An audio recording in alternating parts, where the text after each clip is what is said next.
Hi again. I'm going to use this video to talk about the plants I want to grow this year, where I'm going to plant them, how much I need of each, how I came to those numbers, things like that. This is going to be based around my family and our needs, so you're going to see my actual inventory, you're going to see what I need to order, what I don't have enough of, things like that. I'm going to try to do this in a way that is helpful for you to apply to your own life and go that way. This is kind of a vanity, here's what I'm going to do video, but I'm going to do my very best to make it as applicable to your situation as possible.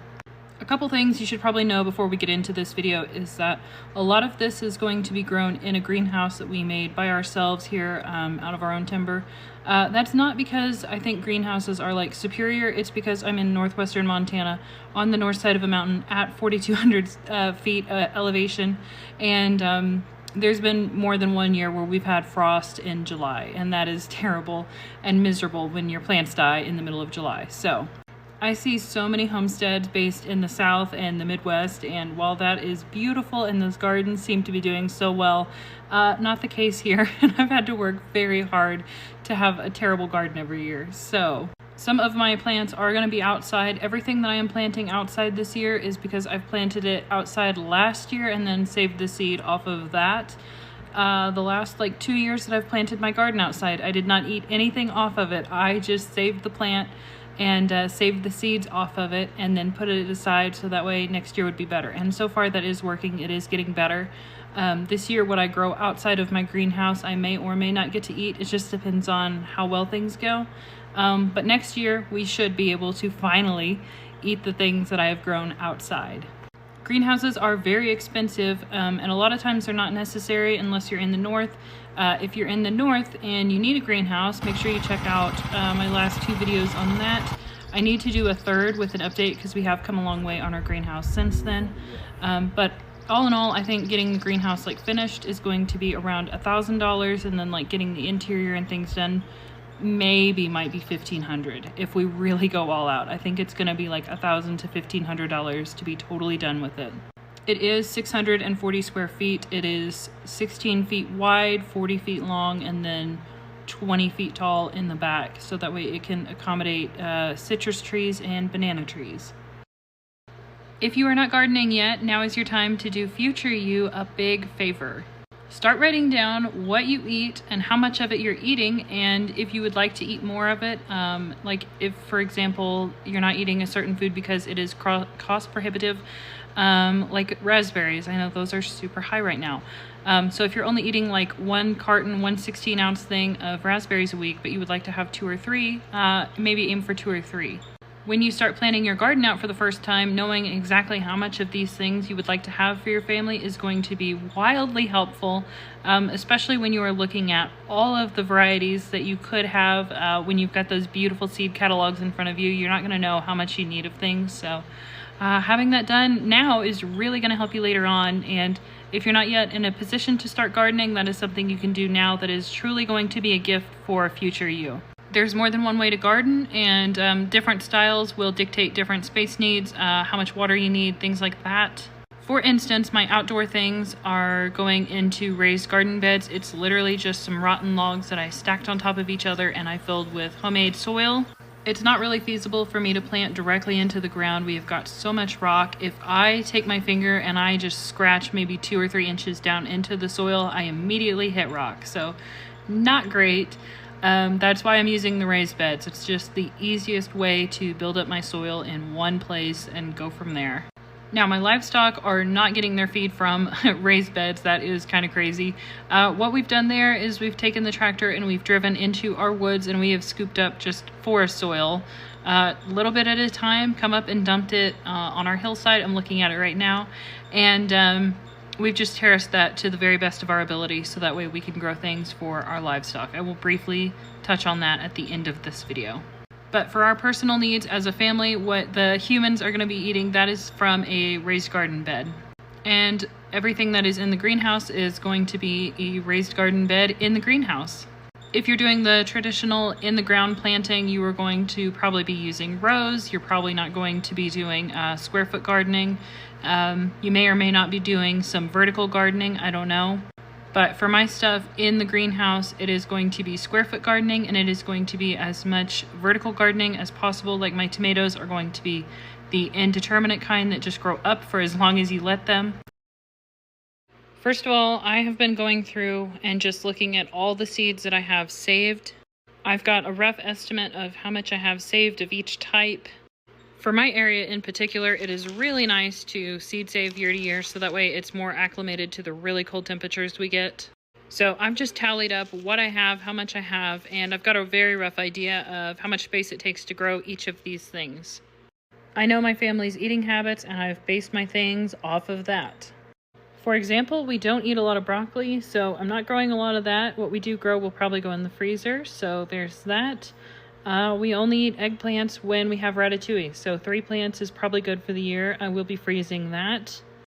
My black beans are the determinate bush variety, so you need a lot more of those compared to the vining varieties that are indeterminate. And we do eat quite a bit of lettuce and a good amount of spinach, but that does not freeze well, whereas kale does. So, you know, we don't like kale as much, but since it freezes well, we'll grow just as much, so that way we can have a year-round supply of it. My family doesn't really like beets, so I'm not going to grow beets. We don't like cauliflower. I'm not going to grow cauliflower. Just from past experiences, I know about how much each of these plants are going to yield, which is how I came up with how many plants I need for my family of 4. Now, I don't have a lot of experience with asparagus. I've never grown it here. My grandparents grow this every year with lots of success. That's not me though.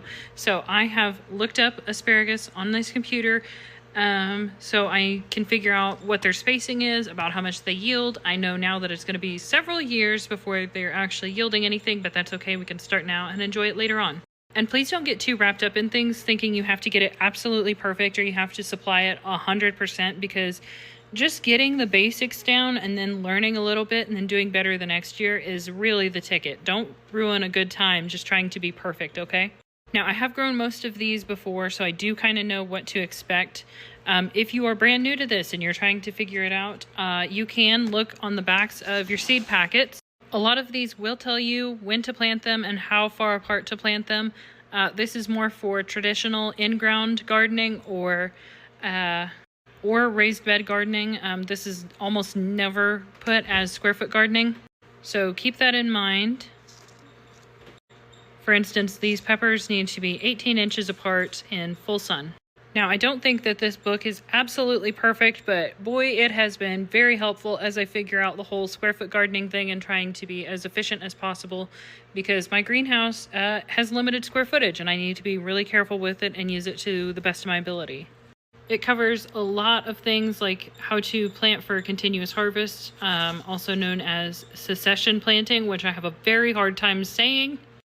It also has some really general guidelines for a lot of the popular vegetables. It's not variety specific, but it will get you pointed just in the right direction when you're getting started. It's got some really good examples in it, like so. Just from what experience I've had planting things really close together, I'm very happy. You use a lot less water. You do a lot less weeding, which is a big deal for me because I have a hard time keeping up on that in the first place. And it just seems like the plants are a lot happier when they're closer together. This is especially true for things like corn. I'm not going to be following this to a T, but I am going to lightly use this as inspiration in the greenhouse. I want to circle back just to be extra clear and make sure that this is actually being helpful.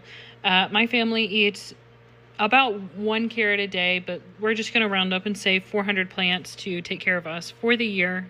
So I know that I want 400 carrots for the year. I look up how much space the carrots need, and then I plot that out in my garden or in my greenhouse. So if you can grow 256 carrots in 16 square feet, then that means that for my 400 carrots, I'm going to need 25 square feet. This is kind of a lot of math. You probably want a pen and some paper when you're figuring this out, but it is completely doable. It's a little bit tedious, but it's not necessarily difficult. After I went through and figured out how many plants I need of each plant, I went through my seeds here and here, and in my pantry I've got like tons of Ziploc bags and glass jars, and I counted roughly how many seeds I have of each of these things. And then I compared how much I have to how much I need. And if I needed some, I put a star by it.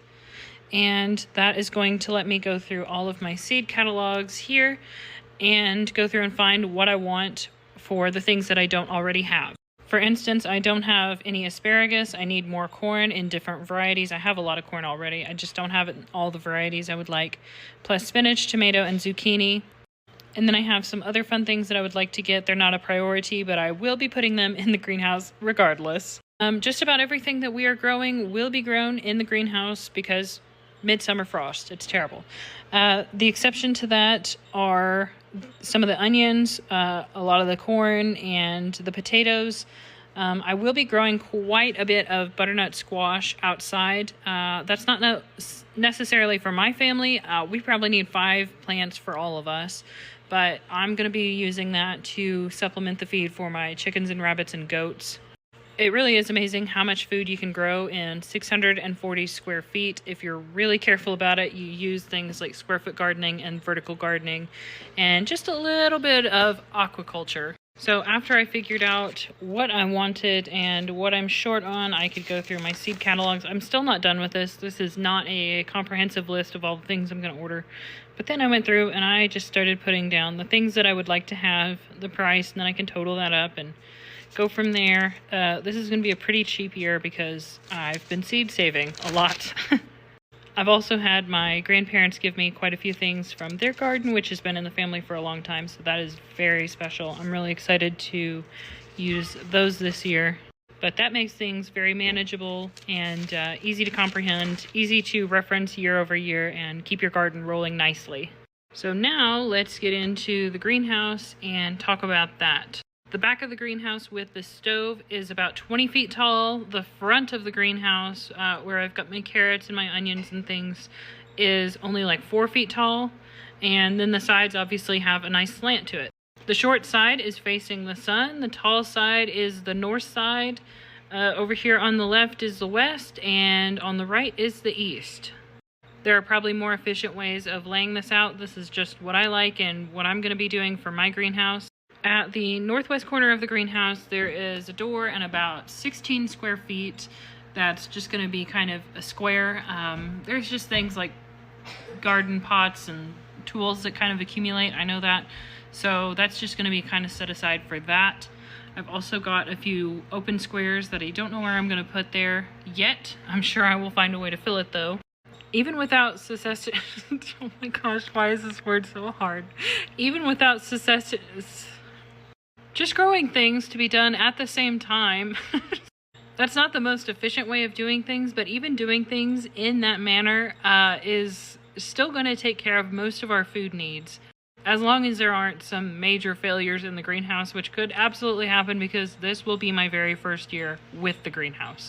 What I'm saying is don't set your standards or your expectations too high for this first year, please.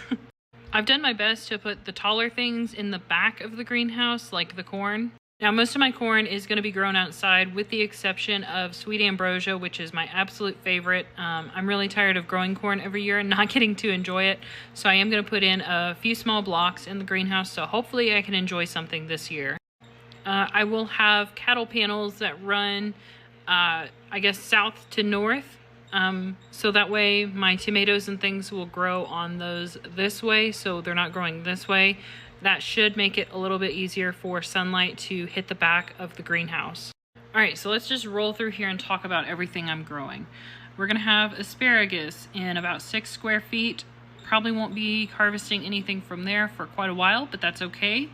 Radishes, 128 plants are going into 8 square feet. I like to have spinach as small plants, so that means we can put a lot more plants into a space rather than letting it get really big. So 90 baby spinach plants in 10 square feet. We're going to have indeterminate green beans that are going to grow upwards, and that means we're going to be able to put 20 plants in 5 square feet. I'm going to have black beans indoors and outdoors for the same reason as the corn. I just want to ensure that I actually get to eat some this year. The black beans that I've been growing don't produce a lot per plant, which is why I'm going to put in 220 bush plants to get me around 55 square feet.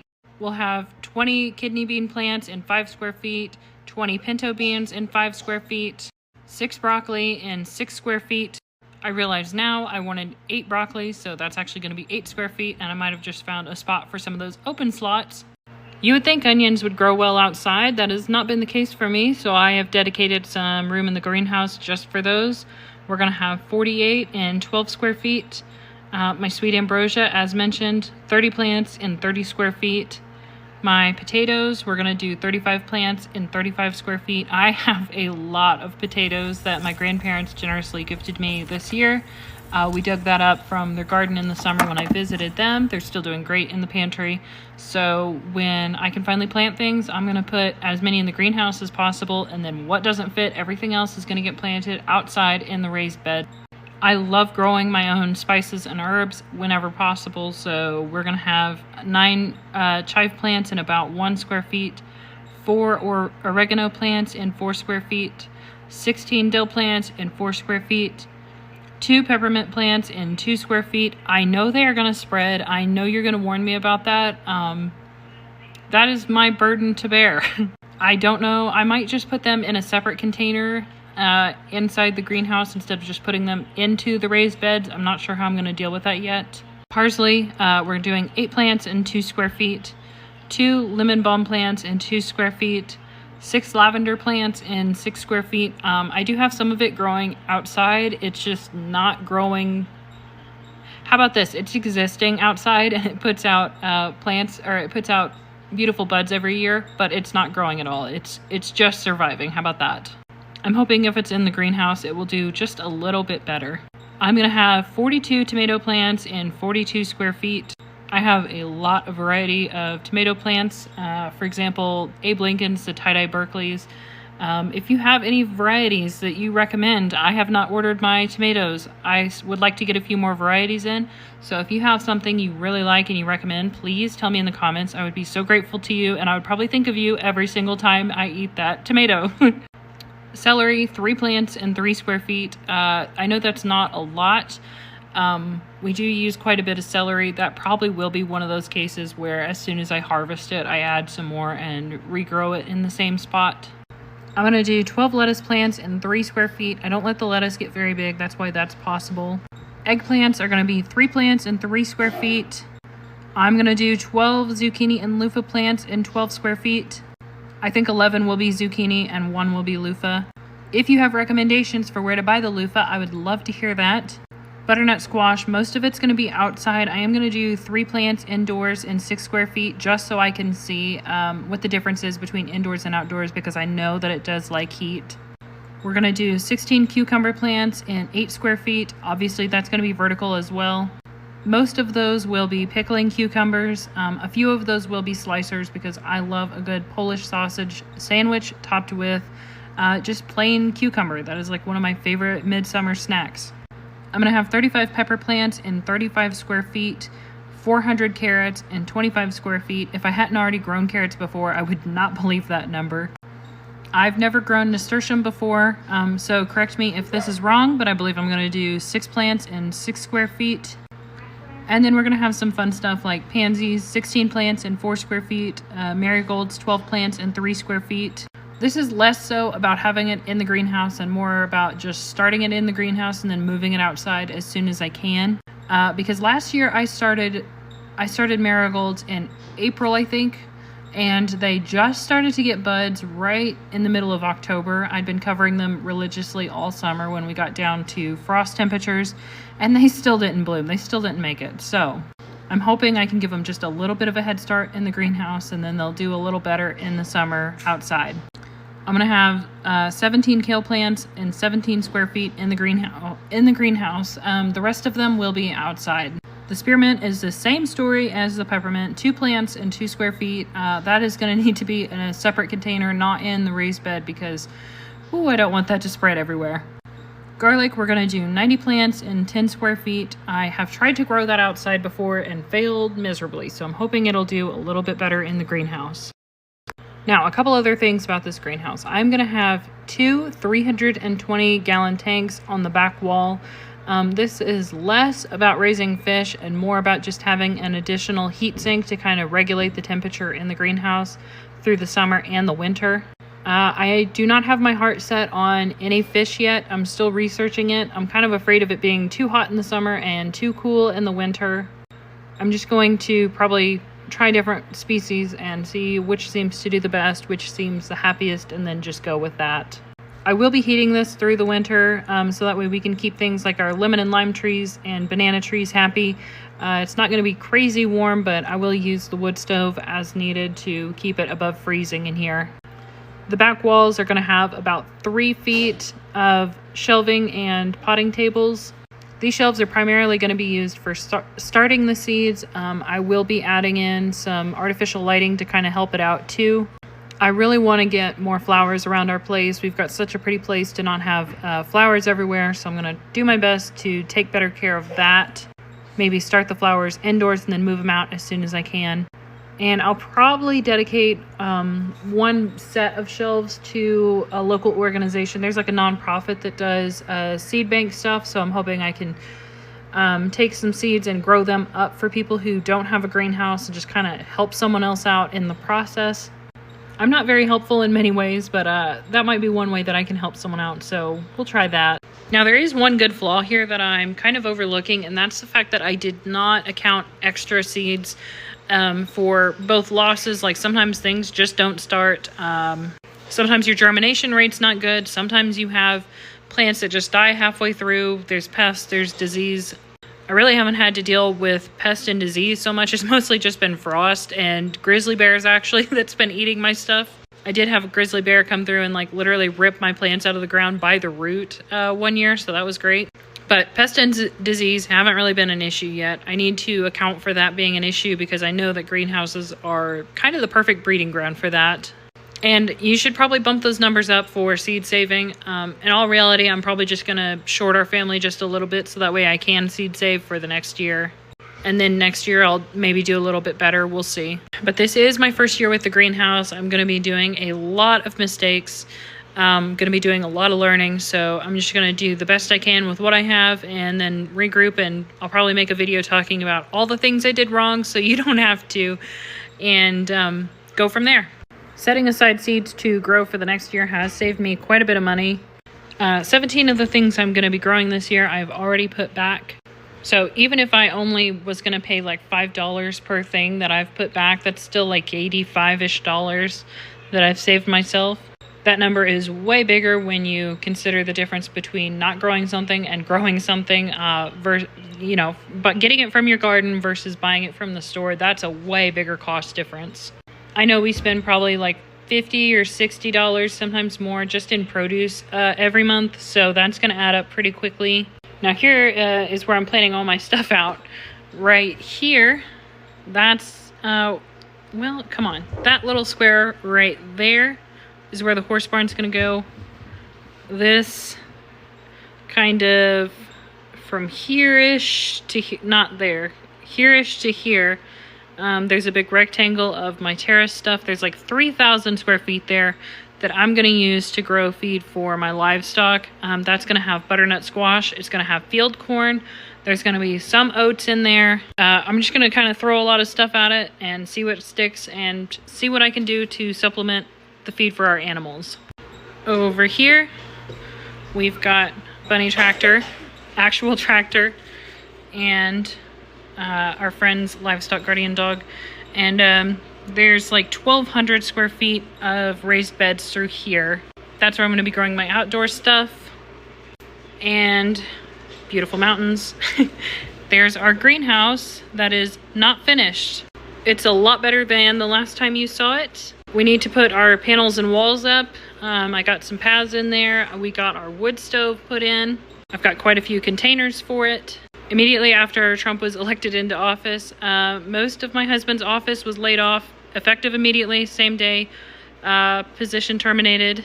Impending tariffs definitely have repercussions. So for 3 months, we've been a one-income household, so we've been just really frugal with stuff. Didn't want to get too into the greenhouse until we had a little more stability.